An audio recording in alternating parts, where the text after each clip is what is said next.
Negli ultimi 20 anni 6.000 neonati prematuri sono sopravvissuti grazie alle cure dei medici della terapia intensiva e patologia neonatale dell'ospedale di Padova. Bimbi talmente piccoli da poter essere tenuti in una mano. Il più piccolo pesava appena 380 grammi. Dopo 5 mesi trascorsi in ospedale è tornato a casa da mamma e papà. Oggi la terapia intensiva neonatale ha aperto un nuovo edificio collegato tramite un ponte all'attuale reparto. Eccole le 20 nuove culle che fanno salire così a 35 le postazioni. Da tempo si attendeva quest'opera realizzata con una tecnica innovativa e poco invasiva per la vita dell'intero ospedale, in appena 150 giorni per un costo complessivo di 1.800.000 euro. La realtà di Padova infatti è centro hub del Veneto per la neonatologia, in grado di assistere i neonati sotto il chilo e mezzo. Negli ultimi anni però il reparto, che accoglie i nati prematuri da tutta la regione, era sempre sovraffollato.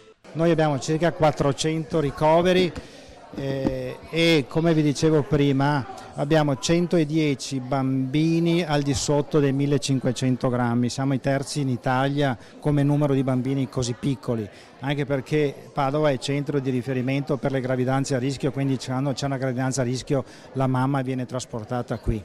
Ora nella nuova struttura, oltre alle 20 nuove culle, c'è anche una stanza isolata per gli interventi necessari al momento della nascita e una stanza dove i genitori dei piccoli possono stare 24 ore su 24. Nella situazione in cui eravamo prima i genitori purtroppo potevano stare solo poche ore al giorno, adesso con l'ampliamento i genitori faranno parte del reparto e potranno seguire il loro bambino anche tutto il giorno. Soddisfatto il direttore dell'azienda ospedaliera Luciano Flor, questo è il primo passo verso il grande polo della mamma e del bambino che proprio qui nell'area dell'ospedale Giustinianeo dovrebbe sorgere con l'avvento del nuovo polo ospedaliero.